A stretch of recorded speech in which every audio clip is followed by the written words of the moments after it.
দোয়া করবেন আমার মার জন্য, আমরা সবাই দোয়া করবো আমাদের পরিবারের জন্য। সবাইকে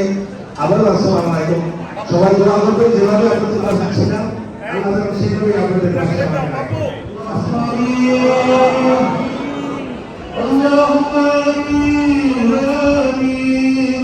ربنا ظلمنا أنفسنا وإن لم تغفر لنا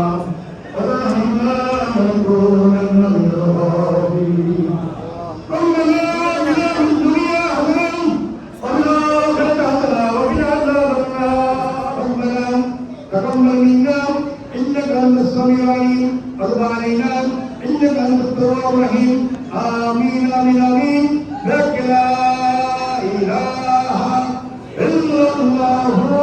محمد رسول الله